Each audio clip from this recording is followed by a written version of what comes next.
Trên chúng ta theo các bạn là theo công dân đã có tốt dưới đây trên chúng ta đó. Rít con mò người nhẹ trên sông. Các bạn có luôn họ có lời lời tặng tặng tại các bạn họ. Tăng lo lập tình đề sang dương họ tình đề sang dương chúng ta mà nào đó tiếng mê về chúng ta mà tìm họ. Ôi trời! Ôi trời! Hết cả! Hết cả! Càng đẹp ta tạo nhớ không?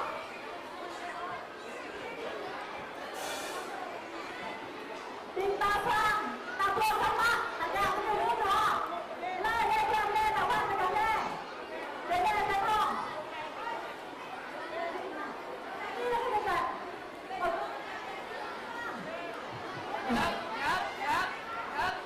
Đẩy cái sân khấu bên đây vô. Đi tay ra mình đi đi. Vô Ta vô lên, vô ôm, ác nó. Ta vô vô cái đeo lên con tao. Đeo lên con tao không hang nó.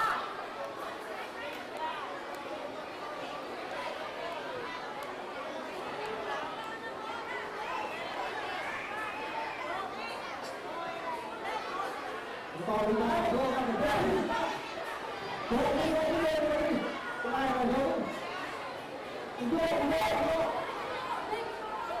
vô vô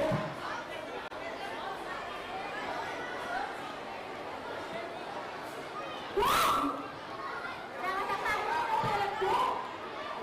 Jangan boleh.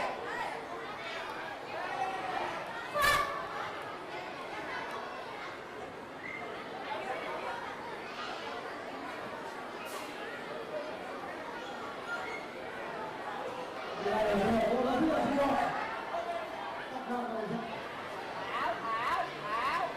Cho nó đẩy bên đây vô một chút. Đẩy vô, đẩy vô. Cái bạn đây kìa. Đẩy sát nó luôn, đẩy sát nó. Bên đây nó bị ra quá. Bên đây vô.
một hai ba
về không kéo ngọc vàng ở trên thiên đình nó lại phạt tội bởi vì hôm nay sai xuống cái cáo xuống gì nhỉ? Cáo xuống gì nhỉ?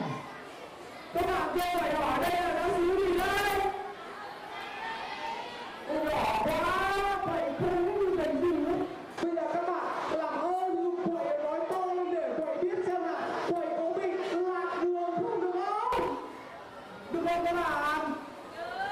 Được thì nói to, ai được nói to lên được. Con nhỏ quá, quậy chưa nghe rõ. Đây là giáo sứ gì nhỉ? Ôi vẫn còn nhỏ bên này thì không nghe. Các bạn cho về hỏi giáo sứ mình là giáo sứ gì? Ôi đúng rồi, quậy đã đến đúng nơi rồi. Ngày hôm nay Ngọc Hoàng ở trên thiên đình sai về cưới mày về ở dưới này để đến giáo sứ Playlist để mà tham gia chương trình vui chung hương cùng với các bạn nhỏ ở đây. Mà quậy đi từ nãy đến giờ quậy đi loạn choạng, trời mưa đấy quậy này chú mưa, ấy trời lạnh mưa đấy quậy này chảy một loạt, hết dễ mây được gió mãi không về đến đây được. Đấy, các bạn ngồi ở đây có nhìn được không? Chúng ta chưa xuống để các bạn nhìn như thế nhé, được không các bạn? Rồi, bây giờ quậy á đi như đâu không? Quậy cũng thấy chúng ta hay hát một cái bài hát, đố các bạn biết cái bài hát Đố Phương Trời, các bạn có biết bài đấy không? Bây giờ mình cùng hát được không? Rồi, Đố Phương Trời 2, 3.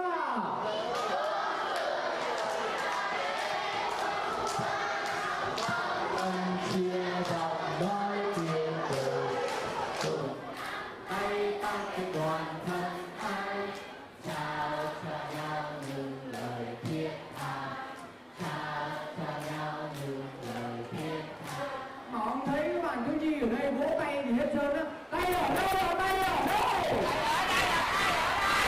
Vậy những cái tay các bạn giơ thật cao, tay ở đâu? Tay ở đâu? Bây giờ các bạn có biết bài Đố Phương Trời mà hát theo kiểu người Tây Nguyên mình không? Biết không? Cái bài này nó điển hết lắm. Bây giờ các bạn chỉ cần hát một câu là được không? Bây giờ các bạn hát cho Quỳnh nghe nào. 2, 1. Hát to hơn được không? 2, 1. Rồi bây giờ Quỳnh sẽ hát bài Đố Phương Trời của người Tây Nguyên mình. Cứ hết một câu thì các bạn hát được không? Bây giờ phải hát nè, tay lên tay lên. Rồi vỗ tay nào. Đố Phương Trời ta về đây mà chung chia, không phân chia dòng mà là tiếng cười. Cùng nắm tay ta cái con mà thân ai, chào cho nhau những gì mà thiết tha, chào cho nhau những gì mà dấu yêu, chào cho nhau những gì mà mến thương. Các bạn có thấy bài Đố Phương Trời của người Tây Nguyên quậy hát có hay không? Hay thì cho quậy một tràng vỗ tay lên. Mà ngày hôm nay quậy xuống đây mà quậy thấy thiếu cái gì á, các bạn có biết thiếu cái gì không? Thiếu gì không? Đúng rồi, chết rồi, không biết chị nào mưa gió rồi chạy đi đâu mất tiêu rồi nè. Các bạn ơi, gọi chị Hằng dùng quậy đi coi. Ôi gọi to lên chị Hằng ơi. Trời ơi, chưa to sao mà chị Hằng đi đâu mà không thấy vậy nè. Trời, chị Hằng ơi gọi lại dùng quậy cái nào. 2, 1. Ôi vẫn chưa to, bên kia không có gọi dùng quậy gì hết trơn à. Gọi dùng quậy đi. 2, 1 cả nhà gọi to chị Hằng ơi. 2, 1 nè. Trời ơi không biết chị Hằng đi đâu mà gọi hoài. Ở đây ra nè. Chị Hằng ơi ra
ai biết sao mà gọi chị Hằng gọi chú Quẩy mà anh Quẩy thì cho nó đẹp trai Mọi chứ. người có thay vì là mình phải gọi là chị Hằng và anh Củi đúng không? Hoặc là cô Hằng và chú Củi đúng không? Đằng này thì người ta lại gọi là chị Hằng và chú Củi, nghe nó cười cười đúng không nè? Mọi người có biết tại sao không ạ? Sao vậy các bạn? Thì đó, mấy bạn nhìn đi, chị Hằng á thì rất là trẻ trung và dễ thương đúng không? Còn chú Củi thì xấu quá. Rồi nè, bây giờ để cho công bằng nha. Để cho công bằng thì mình sẽ khảo sát một vòng mấy bạn nha. Ở đây, ai thấy chú Củi đẹp trai, trẻ trung, vỗ tay. Rồi, ai mà thấy chị Hằng nha, dễ thương, xinh đẹp thì vỗ tay. Đó, thì đó chính là lý do mà tại sao người ta lại gọi là chị Hằng Nga và chú Củi đó, Củi biết chưa? Cái này là dỗi rồi, bữa sau là không xuống nữa nha. Bữa sau thì anh Quẩy mới xuống, gọi chú Quẩy không xuống à. Rồi ngày hôm nay thì các bạn quá là dễ thương rồi. Mà dễ thương như vậy á, thì Hằng Nga phải tặng quà cho các bạn thôi. Mà để nhận được quà của Hằng Nga thì không có dễ đâu nha. Hôm nay các bạn sẽ phải trả lời được những câu hỏi của chị Hằng. Phải trả lời được những câu... chị chưa hỏi luôn mà em giơ tay rồi hả? Từ từ nha. Rồi, bây giờ mấy bạn có muốn nhận quà của chị Hằng không? Có thì vỗ tay. Rồi bây giờ là câu hỏi đầu tiên nha. Hằng Nga đố các bạn nhỏ là khi mà bay lên trời thì lúc mà còn ở dưới đất á, chú Củi làm nghề gì? Đáp án A làm thợ hớt tóc. Đáp án B làm tài xế. Đáp án C làm người đốn củi. Rồi bây giờ mình sẽ đếm 1, 2, 3. Ai mà có câu trả lời thì mình nhanh chóng giơ tay nha. Ai muốn nhận quà, ai muốn nhận quà. Trời ơi, mấy bạn này đưa tay này. Các bạn nghĩ đi, lúc chú Quẩy đầu nọ dưới tay ra nhiều chú Quẩy làm lên đi. Chưa. Bây giờ rất là nhiều bạn muốn nhận quà, phải đếm 1, 2, 3 thôi. Phải đếm 1, 2, 3 thôi. Rồi. Rồi 1, 2. Rồi. Chưa. Cho bạn này đi chị Hằng. Đáp án C là nghề gì? Nghề đốn củi. Để đốt củi là đáp án chính Chính xác cô hôm qua. Rồi, ngày hôm nay đó là Hằng Nga xuống tay, trước mắt là sẽ có một số phần quà dành tặng cho các bạn nha. Rồi, mời ban tổ chức cho bạn nhỏ của mình một phần quà nha. Wow, và đây bạn nữ hả? Rồi, một bộ đồ lắp ghép luôn cho bạn. Rồi. Rồi, tặng cho bạn một bộ lắp ráp luôn nha. Nhưng mà bây giờ á, trên tay chỉ có 2 phần quà, em sẽ chọn đi, em muốn cái này hay là cái này? Bên phải hay bên trái? Muốn đèn lồng hay bộ đồ lắp ghép? Đèn lồng. Rồi, Chúc tuyệt mừng vời. bạn nha. Chúc bạn có một ngày trung thu vui vẻ. Rồi các bạn ơi, các bạn có muốn buổi tối ngày hôm nay chúng ta sẽ có một buổi tối trung thu thì là vui vẻ cùng với Quẩy, chị Hằng và mọi người không? Để mà bắt đầu một buổi tối trung thu tuyệt vời như vậy thì chúng ta cần phải gọi tên ai? Chúng ta cần gọi tên ai? Chúng ta sẽ gọi ABBA của chúng ta lên sân khấu để cùng làm gì?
Sài Gòn sẽ có đôi lời để mà khai mạc cũng như tạ ơn Chúa cũng như cầu nguyện cho các con bằng tiếng Việt nhé.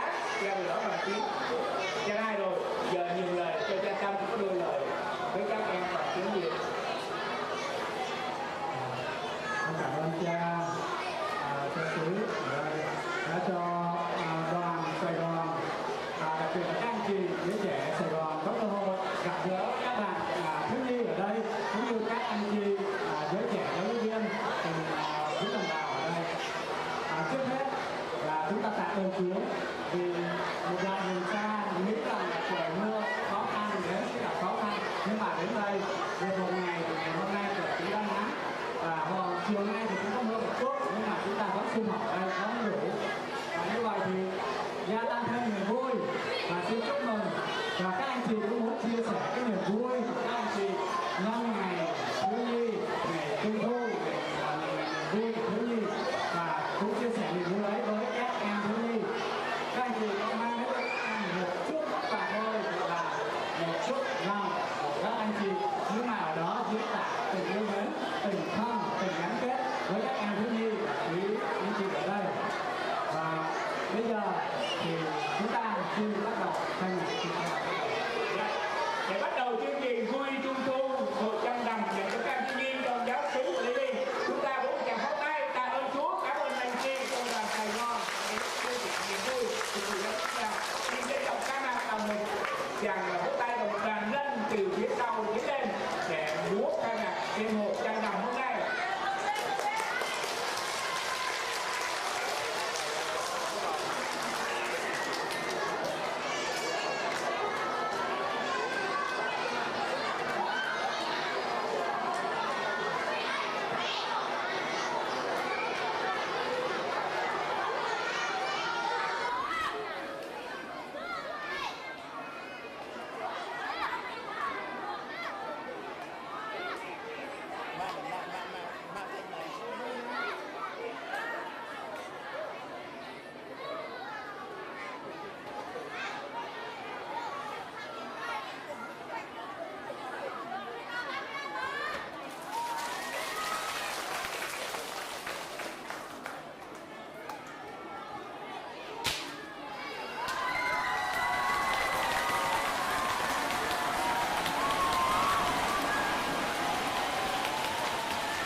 Kita akan yang video ya.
Mau sabun dan permi nhằm giờ mà thằng Vita này con này yang ngomong terus menjawab play play tak ne Vita bắt yang kita yang ngomong dan terima kasih.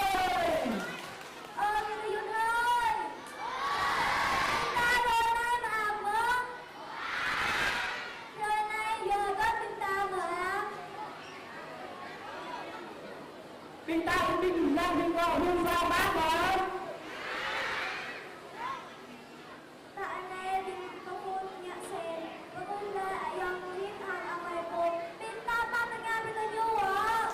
Compliment and give compliment.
hay không?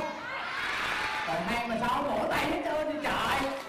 Hay thì phải vỗ tay chứ.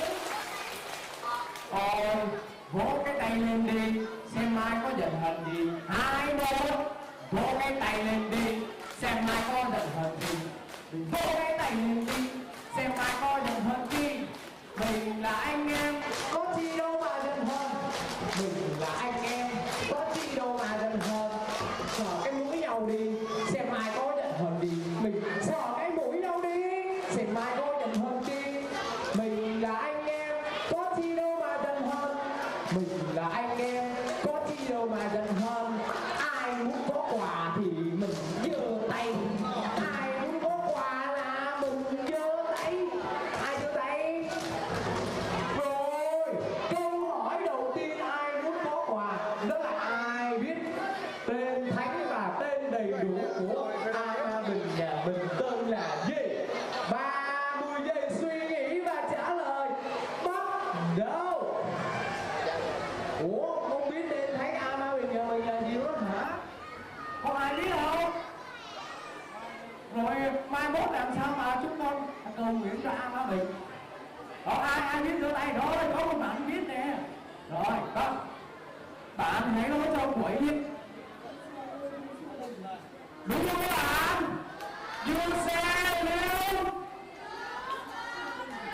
Liêu Xuân Bình, đúng không các bạn ơi? Ai nói đúng Liêu Xuân Bình, một tràng vỗ tay. Có xứng đáng nhận một phần quà không? Trời ơi, không có ai biết hết trơn. Mỗi một bạn một người biết quá là xứng đáng luôn. Tặng cho bạn một bộ này và một bút kinh thánh. Wow, các bạn thấy bút này chưa? Kể chuyện kinh thánh. Đó, thấy không? Bên trong màu sắc vô cùng đẹp màu luôn. Do cái sự xuất sắc của bạn nên bạn được 2 phần quà, một bộ đồ lắp ráp và một bút truyện kinh thánh. Chúc mừng bạn. Rồi, ai muốn nhận quà nữa? Muốn nhận quà nữa đó? Chờ trong giây lát, bây giờ sẽ là phần tiếp theo chương trình khán giả. Một tràng vỗ tay cho MC.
Xoan tham môi mừng today play dream fan này chúng ta tăng em đi nữa ạ nào đâu ạ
Quỳnh và Hằng Oanh quay trở lại đây. Xin chào tất cả các bé ngoan nha. Chị Hằng quay trở lại rồi nè. Và dĩ nhiên là chị Hằng quay trở lại sẽ kèm theo rất là nhiều phần quà cùng những câu hỏi cũng khó đó nha.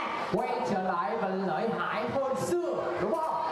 Rồi, bây giờ hồi nãy có nhiều bạn muốn nhận quà đó đúng không? Nhưng mà vẫn còn rất là nhiều bạn chưa nhận quà được của chị Hằng.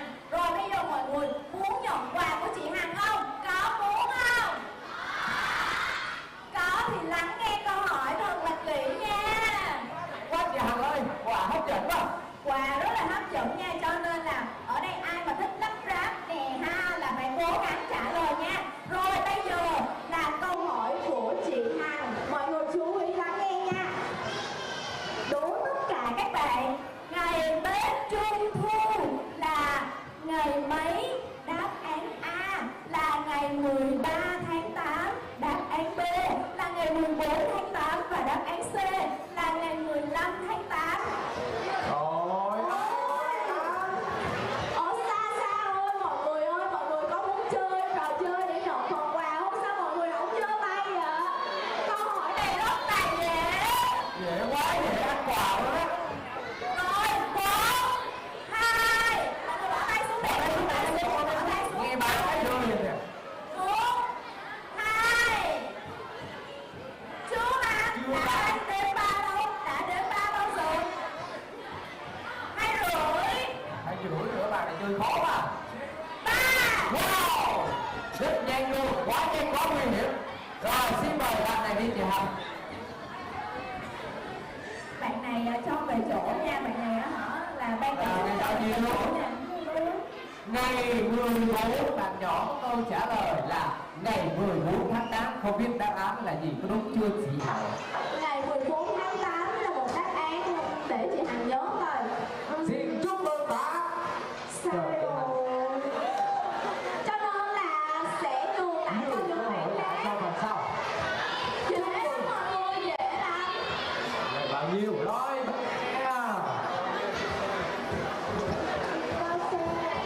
Câu C là ngày bao nhiêu? 15 tháng.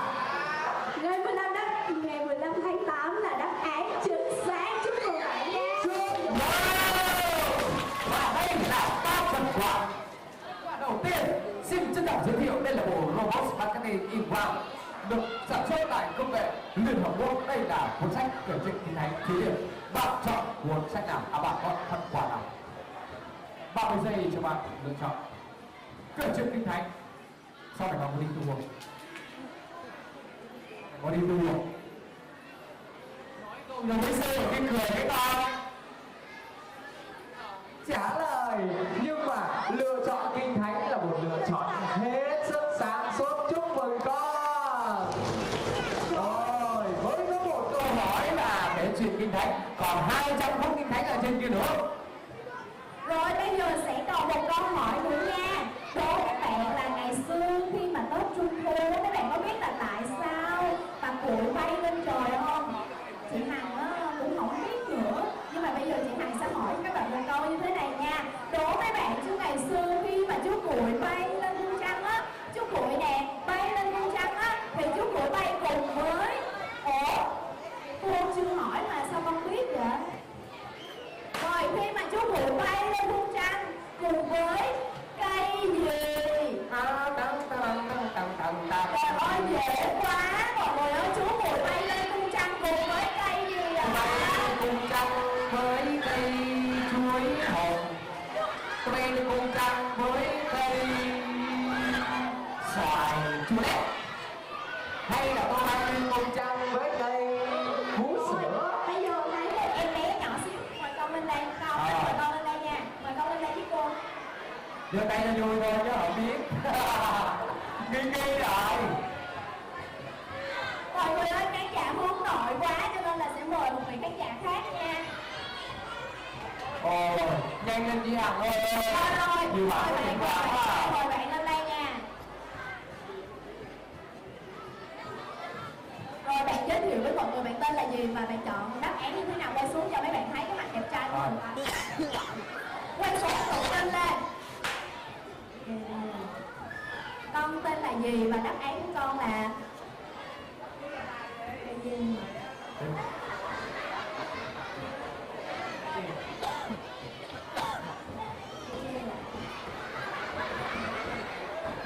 Mọi người ơi, chị Hằng gửi tín hiệu cầu cứu. Là cây gì con? Theo bạn thì là cây gì? Chú bồi bay lên trời với cây gì?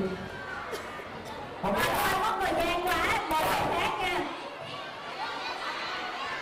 Rồi chị Hằng còn rồi.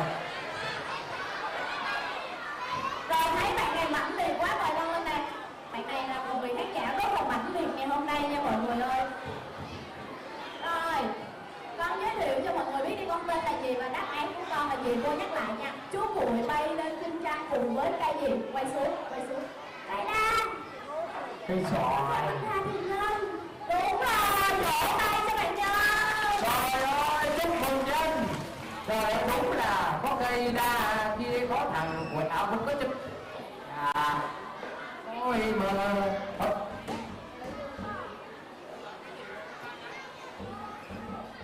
Con chọn một cái đi rồi, ok, chúc mừng con nha. Rồi chúng ta sẽ có một mùa trung thu vui vẻ nha. rồi các bạn ơi. Tại đây đây đây. Hãy cái tay một cái. Hãy cái tay hai cái. Và hãy ba con gái thì mình sau đó thì có thể là chúng ta một tiếp theo.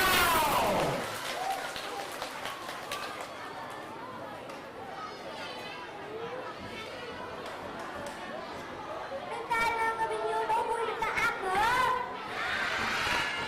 Kita beli ke Ayong Jika Amai Pom punya Bita. Kita bagian video lah. Tại chúng ta làm Lê Soàn, Trương Linh Thảo Nguyên và về con bên đây. Chúng ta bắt nhà ta với bao nhiêu hả? Tôi vui viên con nên full đi do khắp mình.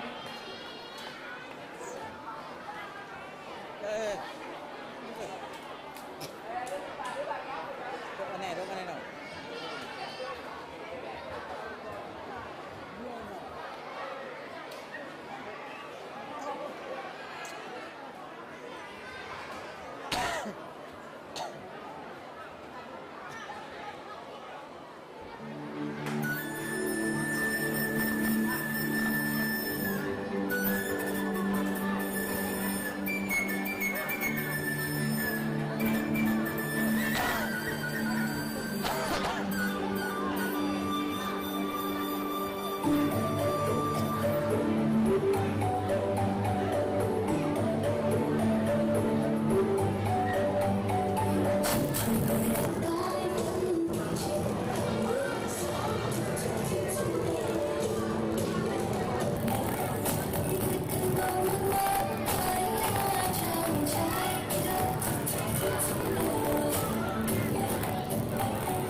ada video final sama Ahmad. Kita potong video ya. Foto ini kita akan sama Logong. Kita potong video. Mulai kita đang có choàng vũ điệu Tây Nguyên mừng từ đây cùng studio và lại chúng ta phát hiện video ạ. Satu bagian pada contoh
như ra hai bên, đi như ra hai bên. Tôi đây bình tam không, tôi đây vui mừng chú quay thằng chị Hằng. Chúng ta không ăn cái video hả? Không ăn sao hả?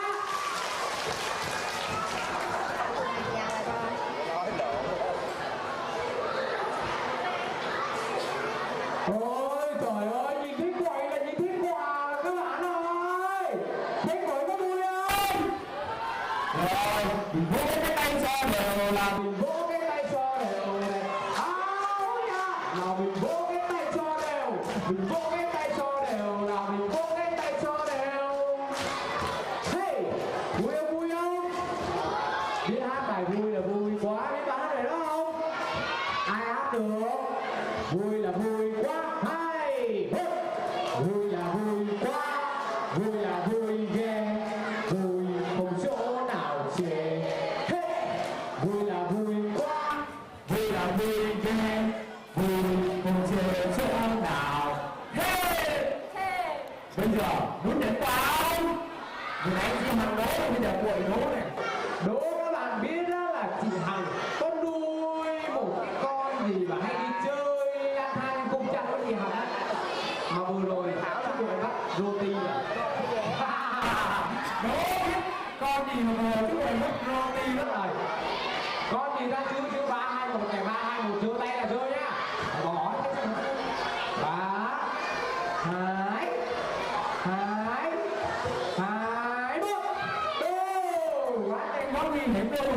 Bây giờ tao bạn nhỏ này đi. Rồi, đó, theo bạn biết thì là con gì mà đi chơi với chị Hằng Nga ở trên cung trăng? Con gì? Không biết à? Em có biết không? Gì?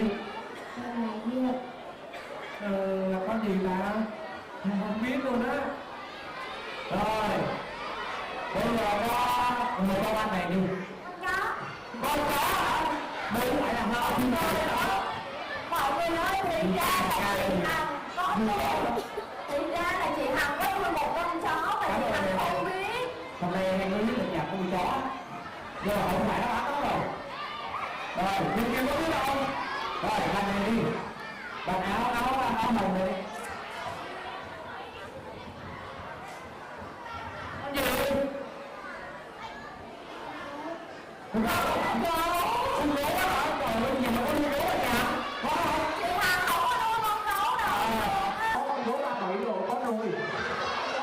Mà không có nuôi con gấu trắng nha. Được không? Rồi, cho bạn áo vàng đi. Con gì? Có đúng không chị Hằng? Con thỏ là đáp án chính xác.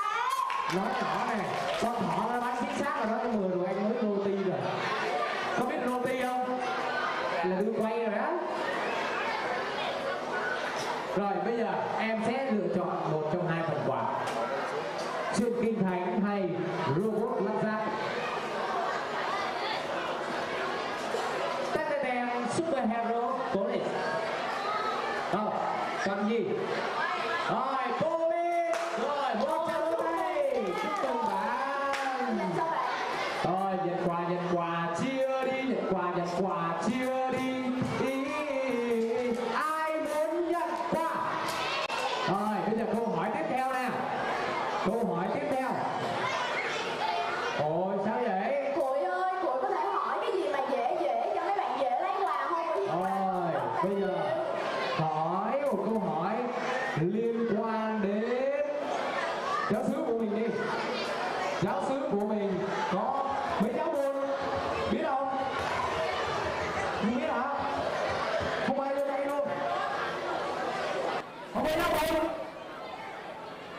Còn giáo xứ của mình có mấy giáo môn anh em cũng không biết luôn. Rồi, câu hỏi trình lớn này trả lời thử coi. dạ, chúng tôi là 14 làng. 14 làng. Vậy là ở đây mà gọi là làng đúng không? Chứ không gọi là giáo môn đúng không? Ok. Cái này là quầy xin lỗi nè. Quầy không có biết. Ở trên này gọi là làng. Ở chỗ của quầy á là giáo môn. Play. Play là làng. Play thôi. lên trên lên dặn một tràng lúc này trong quá đây còn một chút kinh doanh tặng cho em và bây giờ các bạn ơi lại để một tràng lúc này lần nữa nữa để cùng chào đón tiết mục văn nghệ vui cùng sẽ với chúng ta nào.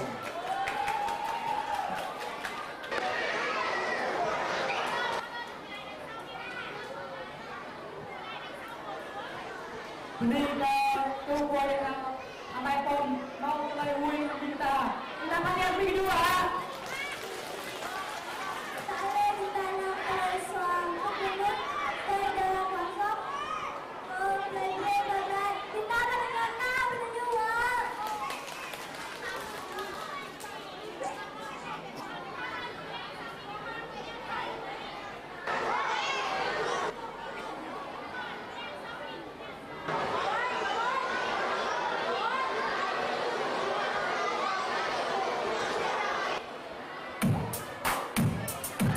Có chiều anh lãng giấc nó ca có tìm tới cây đà dùng chúng tình đa những trầu bôi đè lại không để ngắm sao trời nhà ai có con chim tết lấy ca này anh tìm đến chim kêu rằng có ba cô nào mà đỏ môi chúng chim đồng kia người tôi đã xa đôi gió khi đêm về nắng tiếng tình đang một ba những bóng đồ bằng xây tổ hàng để anh nắm cho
chúng ta đang tới đây